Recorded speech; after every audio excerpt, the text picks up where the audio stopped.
MCX daily research पर आपका स्वागत है। फ्रेंड, इस वीडियो में डिस्कशन रहेगा निफ्टी, बैंक निफ्टी, सेंसेक्स का वीकली टारगेट के लिए, जैसा हर बार हम रखते हैं।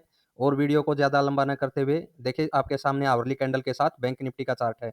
जैसा पिछले वीक में अनुमान था कि बाई ट्रेंड एक्टिव रह सकता है और इस लो के नीचे ही हम सेल साइड के बारे में बात कर रहे थे। अगर लो ब्रेक होगा तो सेल साइड के बारे में सोचेंगे, अदरवाइज अप ट्रेंड है और अप ट्रेंड में हमें 55,000 की तरफ यानी 54,950 की तरफ के हमने आपको टारगेट दिए थे। 54,950 तक बैंक निफ्टी आपको वापिस से अप ट्रेंड में आती हुई दिखाई दे सकती है। वैसा ही कुछ बैंक निफ्टी ने परफॉर्म किया है। फ्रेंड देखिए, 54,800 के ऊपर का टारगेट दे चुकी है। मंडे को क्या सिचुएशन रह सकती है? देखिए, ऊपर जो ये रेजिस्टेंस अभी है बैंक निफ्टी के लिए 55,070, यहाँ पर अगर मंडे को फ्लैट या गैप अप ओपनिंग दे, इस सिचुएशन में इस जगह से वापस से गिर जाती है और गिरने के बाद क्लोजिंग के नीचे जो अभी प्राइस है 54,784 का, इसके नीचे आवरली कैंडल की हमें क्लोजिंग दे देती है और नेक्स्ट कैंडल उसे ब्रेक करती है ना, वहां से सेल साइड की एंट्री बिल्कुल बनाएंगे। फ्रेंड, सेल साइड की एंट्री बनेगी इस पॉइंट से, ठीक है, क्लोजिंग के से। और सेल साइड से हम लगभग टारगेट रखेंगे 54,150 से 53,800 की रेंज में। हमारे अगले टारगेट सेल साइड के रहेंगे।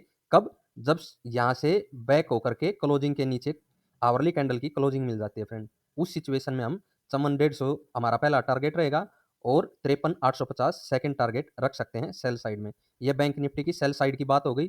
और ये जो ट्रेंड अभी कंटिन्यू है, ये कंटिन्यू या अप ट्रेंड कैसे रह सकता है? फ्रेंड, इस तरह से नीचे हम एक ट्रेंड लाइन लेंगे और वेट करेंगे 55,070 का। अगर यहाँ पर इसके ऊपर हमें आवरली कैंडल की क्लोजिंग मिल जाती है, इस रेंज के ऊपर चांस रहेंगे अगली कैंडल अगर ब्रेक करे तो अप साइड में ही चलने की। और अगला टारगेट हमारा बैंक निफ्टी का 55,550 की तरफ, 586 पर ये रेजिस्टेंस अगला ये रहेगा हमारा, ठीक है। ये बाई साइड के लिए है। सेल साइड में मैंने बताया क्लोजिंग के नीचे से कब निकलना है, ठीक है ना फ्रेंड। तो ये बैंक निफ्टी की बात हो गई। और इसके भी ऊपर होल्ड हो ना, इस रेजिस्टेंस के भी ऊपर होल्ड हो तो उससे अगला टारगेट कंटिन्यू बाई का ट्रेंड रहेगा और वेट कर सकते हैं फिर 60,000 की तरफ। ठीक है, चार्ट है फ्रेंड। और ये इसने भी देखिए सपोर्ट से, जैसा अनुमान था कि बाई ट्रेंड में हमारा पहला टारगेट ये ट्रेंड लाइन रह सकती है, इसके ऊपर आवरली कैंडल की क्लोजिंग मिल जाती है। देखिए, पहली कैंडल ने क्लोजिंग दी है तो चांस रहेंगे कंटिन्यू अप ट्रेंड के। कंटिन्यू अप ट्रेंड बना हुआ है। अगले टारगेट क्या रह सकते हैं निफ्टी के अंदर? देखिए, अब जो हमने ये ऊपर से ट्रेंड लाइन ड्रॉ की थी ना, इसको हम हटा सकते हैं फ्रेंड, ठीक है, इसको डिलीट कर देते हैं। और जो ये नीचे की ट्रेंड लाइन है इसे कंटिन्यू अप साइड में रखेंगे। ये हमारे लिए नीचे से एक सपोर्ट का काम करेगी। और जो अभी मार्केट के टारगेट हैं 25,245 के करीब, ये हमारा पहला टारगेट रहेगा निफ्टी 50 के लिए।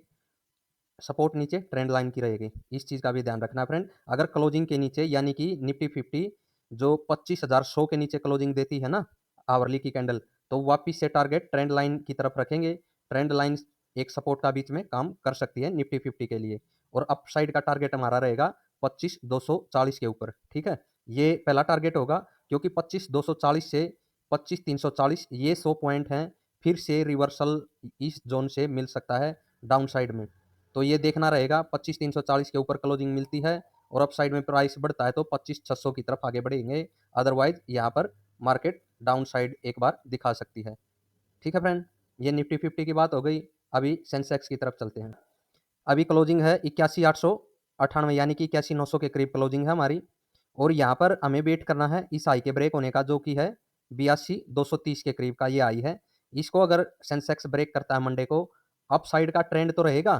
फिर ये क्लोजिंग है ना, ये सपोर्ट रखना है इस साइड में कि अप साइड में जाने के लिए। अगर क्लोजिंग के नीचे कभी भी आपको इस वीक में आवरली कैंडल की क्लोजिंग मिल जाती है इस तरह से, तो फिर ध्यान रखना है नीचे टारगेट हमें 81,250 की रेंज में वापस देखने को मिल सकता है। 81,250, ठीक है। सेंसेक्स के लिए सेल साइड की बात है फ्रेंड। कब? जब ये 81,900 के नीचे आवरली कैंडल क्लोजिंग दे दे अप साइड से घूम करके, तो समझना अगली कैंडल उसे ब्रेक करते हुए निकले, वहां पर सेल साइड की पोजीशन बन सकती है 81,250 तरफ के, 250 की तरफ के टारगेट के लिए, 81,900 के नीचे, ठीक है। उसके ऊपर क्लोजिंग की सपोर्ट रहेगी इस वीक की। और जो टारगेट है हमारे, वो जैसे ही 82,230 को ब्रेक करने का सिग्नल मिलता है, वो इस वीक में जैसे ही मार्केट हमें कभी भी डाउन मिले 82,000 की तरफ, बाई साइड की अपॉर्चुनिटी लेकर के चल सकते हैं। टारगेट 83,000 की तरफ रहेगा फ्रेंड। टारगेट, पहला टारगेट ही 83,000 की तरफ रहेगा, ठीक है। आशा है वीडियो आप सभी को पसंद आएगी।